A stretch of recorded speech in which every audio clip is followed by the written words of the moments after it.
You know, equations are the most important mathematical object that we'll ever see. They're the foundation, in some sense, for all the advanced math to come, and all actually the previous math, the underpinnings of everything we've seen. So these are it. We finally arrived. An equation is just connecting two algebraic expressions with an equal sign. So think of it as stuff equals stuff. And the question is, the fundamental question is, when do we have a solution to an equation? And the answer is when the two sides produce the exact same value. So here's how I think about it. I think of it like a balance scale. And we've got stuff on the left and stuff on the right. And the question is, do they balance perfectly?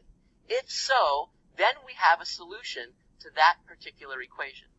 And if not, if one side's a little heavier, then in fact, we no longer have a solution. That particular guess, maybe for a solution, turns out not to be right. And similarly, if the other side is too big, then in fact, the same thing. No solution. We have a solution when the two balance perfectly, when the two quantities are equal. So, how can we determine if in fact we have a solution? So we want to find solutions to these things. Well, one thing to do is if we're given a guess, we can check to see if a particular guess for an unknown is a solution to an equation or not, by simply just inserting that value and checking. Let me show you what I mean.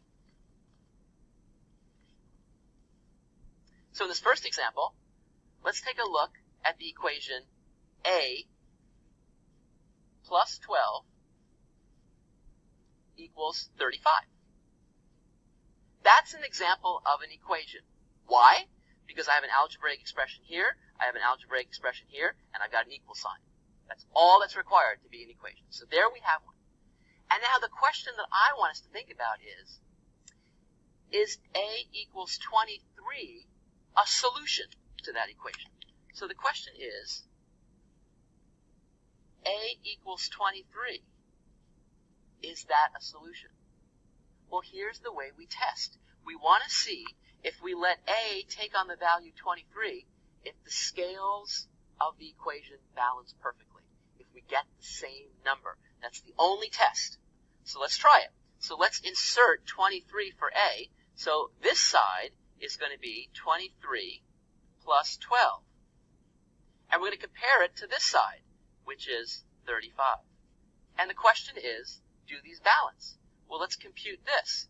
23 plus 12 is 35. And on the other side, we have 35. Things balance beautifully, which means yes, we have a solution. A equals 23. See how that works? Let's try another one. This one looks a little bit more complicated. 30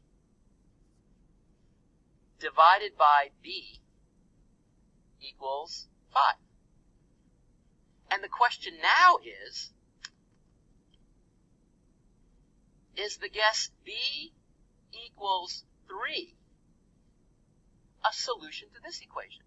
What does that mean? It means if we let b take on the value 3, will the things balance? Remember that b is just right now an unknown. Think of it as a variable. It could be any number at all. It stands for a number that we don't know yet. But now we're going to guess a value for it, b equals 3, and see if in fact things balance. So let's try it. On this side, I see